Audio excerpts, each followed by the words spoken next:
غدیر عربی زبان میں ایک جوہر اور تالاب کو کہتے ہیں۔ خم یا خم یہ ایک علاقے کا نام ہے۔ مکہ المکرمہ سے چلیے مدینہ منورہ جائیے، تقریباً مکہ مکرمہ کو 200 کلومیٹر آپ پیچھے چھوڑ جائیں، راستے میں میقات الجحفہ سے تھوڑا پہلے آپ کو یہ غدیر خم کا علاقہ ملے گا۔ یہاں ایک بہت بڑا تالاب تھا اور اس پر مسافر قیام کیا کرتے تھے، گویا ایک قیام و طعام کی جگہ سمجھی جاتی تھی۔ رسول اقدس صلی اللہ علیہ وآلہ وسلم حجۃ الوداع سے واپسی پر اس جگہ آرام فرما رہے ہیں۔ آرام فرما کے حضور پاک صلی اللہ علیہ وسلم نے آرام کے بعد صحابہ کرام میں حضرت سیدنا بریدہ اسلمی رضی اللہ تعالی عنہ اور حضرت سیدنا علی المرتضیٰ رضی اللہ تعالی عنہ کے درمیان صلح کراتے ہوئے حضرت علی المرتضیٰ رضی اللہ تعالی عنہ کی شان اقدس میں چند تعریفی کلمات ارشاد فرمائے۔ یہ غدیر خم پر واقعہ پیش ہوا ہے، جس کی تفصیل جو کلمات ہیں میں دوسرے حصے میں بات کر دیتا ہوں۔ سیدنا علی المرتضیٰ کے ساتھ یہ معاملہ 18 ذوالحج سن 10 ہجری کا ہے۔ اس دن کو خود سیدنا علی المرتضیٰ رضی اللہ عنہ بھی عید نہیں فرماتے، صحابہ کرام بھی عید نہیں بتاتے، اہل بیت عظام بھی اس کو عید نہیں بتاتے۔ یہ دن چلتے ہوئے آ رہا ہے۔ ہماری معلومات کی روشنی میں رسالت مآب صلی اللہ علیہ وآلہ وسلم کے زمانے کے 400 سال بعد ایک بادشاہ معز الدولہ نے بغداد میں اس کی عید کی بنیاد رکھی ہے، اور اس دن اس نے عید منانے کا رواج ڈالنے کا حکم صادر کیا ہے۔ یہ دن حضرت عثمان غنی رضی اللہ عنہ کی شہادت کا دن ہے، 18 ذوالحج سن 35 ہجری۔ کتنی بد نصیبی کی بات ہے کہ دوہرے داماد پیغمبر صلی اللہ علیہ وآلہ وسلم کی شہادت کے دن کو بطور عید کہا جائے۔ یہ بات ارباب عقل و دانش کی سمجھ سے آج تک بالا تر ہے اور انشاءاللہ رہے گی کہ دوہرے داماد پیغمبر کی شہادت کے دن کو عید اور نواسے پیغمبر حضرت حسین رضی اللہ عنہ کی شہادت کے دن کو بطور غم کہا جائے۔ میں حیران ہوں، شہادتیں تو برابر ہوا کرتی ہیں، دنیا سے جدائیوں کا معاملہ تو یہی ہوا کرتا ہے۔ جس دن دوہرا داماد پیغمبر دنیا سے جائے اسے عید کہیں، جس دن نواسے پیغمبر دنیا سے جائیں اسے بطور غم کہیں۔ یوں نہیں ہونا چاہیے۔ قرآن کریم سورۃ مائدہ اعلان کرتی ہے وَلَا يَجْرِمَنَّكُمْ شَنَآنُ قَوْمٍ عَلَىٰ أَلَّا تَعْدِلُوا اعْدِلُوا هُوَ أَقْرَبُ لِلتَّقْوَىٰ۔ اللہ کا قرآن کہتا ہے کسی طبقے کی مخالفت تمہیں اس بات پہ نہ ابھار دے کہ تم نا انصافی پر اتر آؤ۔ میرے بندو انصاف کرو، یہ تقوی کے بہت قریب ہے۔ شریعت نے ہمیں 2 عیدیں دی ہیں، عید الفطر اور عید الاضحیٰ۔ یہ 2 اسلامی تہوار ہیں، نہ اس کے ماں سوا کوئی اسلامی تہوار ہے، نہ اس کے ماں سوا کوئی عید کا معاملہ ہے۔ اب رہا آپ کے سوال کا دوسرا حصہ کہ اہل سنت والجماعت سیدنا علی المرتضیٰ رضی اللہ تعالیٰ عنہ کے شان اقدس میں کہے گئے فرمان نبوی من کنت مولاہ فعلی مولاہ کی وجہ سے وصیت خلافت کیوں تسلیم نہیں کرتے اور سیدنا علی المرتضیٰ کو ولی اللہ کیوں نہیں مانتے؟ شاہ صاحب اس بارے میں بنیادی بات عرض کیے دیتا ہوں کہ من کنت مولاہ فعلی مولاہ کا مطلب کیا ہے؟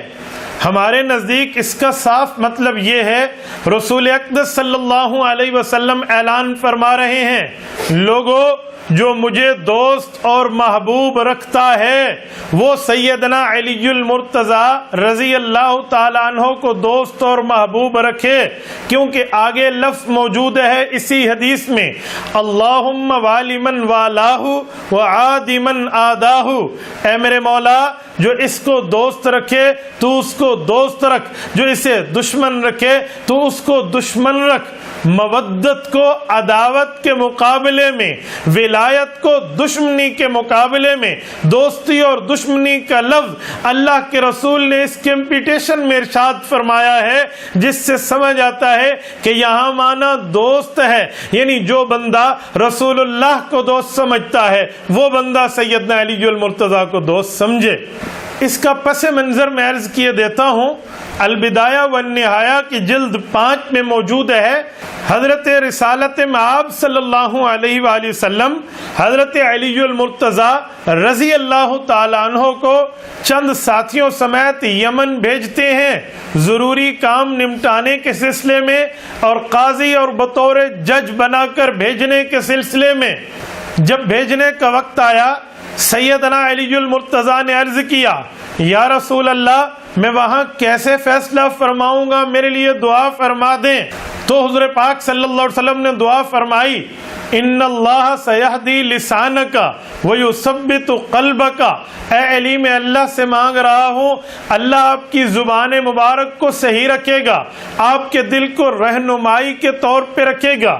خود سیدنا علی المرتضیٰ فرماتے ہیں جب جانے کا وقت ہوا تو رسول اقدس صلی اللہ علیہ وسلم نے فوضع یدہ علی صدری، اپنے ہاتھ مبارک کو میرے سینے پر رکھا اور فرمایا، اللہم ثبت لسانہ وہدی قلبہ، اے میرے مولا میرے علی المرتضیٰ کی زبان کو مضبوط فرما دے اور اس کے دل کی رہنمائی فرما۔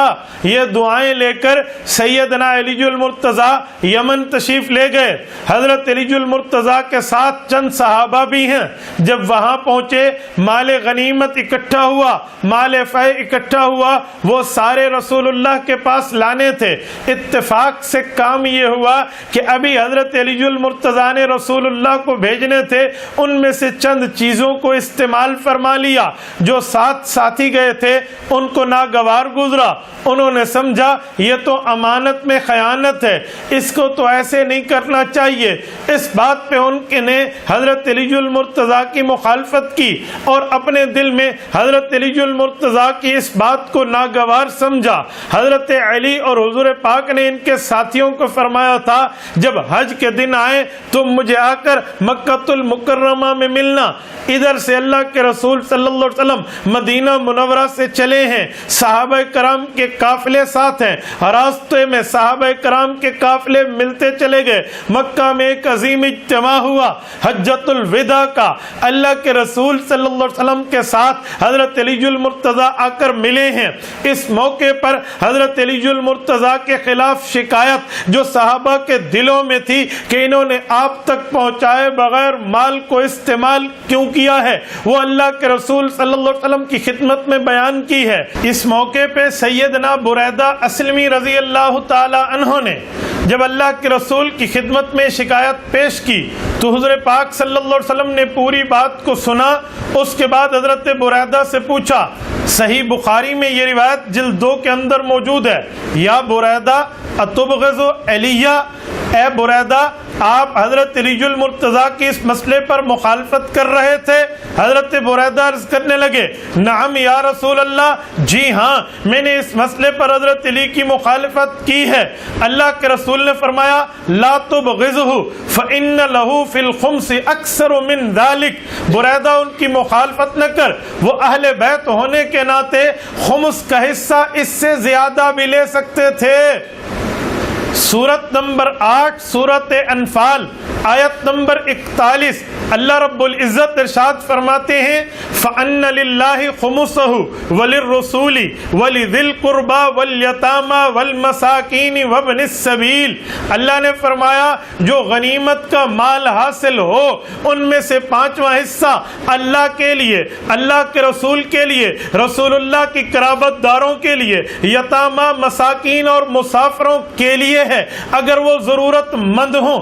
قرآن کریم کی اس آیت کے متعلق اللہ کے رسول نے حضرت بریدہ اسلمی رضی اللہ عنہ کو سمجھایا کہ حضرت علی المرتضیٰ کا لینا یہ بطور خیانت نہیں ہے، آپ نے بطور خیانت سمجھا، یہ تو بطور حق ہے، وہ بطور خمس ولی ذی القربا میں داخل ہونے کی بنیاد پر لے سکتے ہیں۔ جب رسول اللہ صلی اللہ علیہ وسلم نے یہ بات حضرت بریدہ اسلمی رضی اللہ عنہ اور ان کے ساتھیوں کو سمجھائی، ان کو ان کی خطا پر متوجہ فرمایا اور ان کو خطا نظر آئی تو انہوں نے معاملے کو وہیں رفع دفع کیا۔ اللہ کے رسول صلی اللہ علیہ وسلم بھی راضی ہو گئے، معاملہ ختم ہوا، حج بیت اللہ مکمل ہوا، خطبہ حجت الوداع مکمل ہوا۔ سب لوگوں نے تو اب مدینہ نہیں جانا تھا، کچھ نے مدینہ، کچھ نے مکہ، کچھ نے شام، کچھ نے دمشق، کچھ نے مصر، کچھ نے اور علاقوں کی طرف رخ کرنا تھا۔ سب نے اپنے اپنے علاقوں کی طرف رخ کیا۔ رسول اللہ صلی اللہ علیہ وسلم نے الوداعی خطاب کے بعد مدینہ منورہ کی طرف رخ کیا۔ جب اللہ کے رسول 100-200 کلومیٹر سفر کر چکے تو راستے میں ایک جگہ آتی ہے جسے غدیر خم کہتے ہیں، یہاں رسول اللہ صلی اللہ علیہ وسلم نے قیام فرمایا اور سیدنا علی المرتضیٰ رضی اللہ عنہ کے مناقب میں یہی بات ارشاد فرمائی جو میں نے آپ کی خدمت میں پیش کی ہے۔ حضرت رسول اللہ صلی اللہ علیہ وآلہ وسلم نے جب حضرت علی المرتضیٰ کی تائید کی، اس سے ایک نقطہ سمجھ آیا جو یمن جاتے ہوئے حضرت علی المرتضیٰ نے اللہ کے رسول سے دعا کروائی تھی، وہ دعائیہ کلمات حضرت علی المرتضیٰ کے حق میں اللہ نے قبولیت کی شرف سے نواز دیا تھا۔ رسول اللہ صلی اللہ علیہ وسلم کی دعاؤں کے صدقے اللہ نے سیدنا علی المرتضیٰ کو ہر غلطی اور خیانت سے پاک رکھا تھا۔ اس غدیر خم کے خطبے میں اللہ کے رسول صلی اللہ علیہ وسلم نے یہ جو شکایت سامنے آئی تھی، اس شکایت کے دفع کرنے کے لیے اور ان سوالات کو دور کرنے کے لیے سیدنا علی المرتضیٰ کی عظمت کو لوگوں کے دلوں میں مزید اجاگر کرنے کے لیے ارشاد فرمایا، بلکہ ہاتھ پکڑ کے فرمایا، من کنت مولاہ فعلی مولاہ اللہم والی من والاہ وعادی من آداہ۔ لوگو مجھ سے پیار کرتے ہو، مجھے محبوب رکھتے ہو تو علی المرتضیٰ کو محبوب رکھو، اس سے پیار کرو۔ میرے مولا جو علی سے پیار کرے تو اس سے پیار کر، جو علی سے دشمنی رکھے تو بھی اس سے دشمنی رکھ۔ یہ اللہ کے رسول صلی اللہ علیہ وسلم نے حضرت علی المرتضیٰ اور چند ساتھیوں کے درمیان جو باتیں ہوئی تھی اس کو ختم اور حضرت علی کی محبت کے اظہار کے طور پہ فرمایا تھا، نہ کہ سیدنا علی المرتضیٰ کی خلافت کی وصیت تھی۔ یہاں نہ خلافت کا مسئلہ پیش ہوا، نہ خلافت کا معاملہ پیش ہوا، نہ خلافت کی شکایتیں پیش ہوئی، نہ خلافت پر اعتراضات پیش ہوئے، نہ خلافت کی بات کو زیر بحث لایا گیا۔ اگر خلافت والی اہم ترین بحث زیر بحث لانا مقصود ہوتی، اگر خلافت والا اہم ترین معاملہ بتلانا اور اعلان کرنا مقصود ہوتا تو حجت الوداع کے خطبے پر میدان عرفات میں ساری دنیا کے سامنے 1.5 لاکھ افراد کے سامنے اللہ کے رسول اعلان کر دیتے۔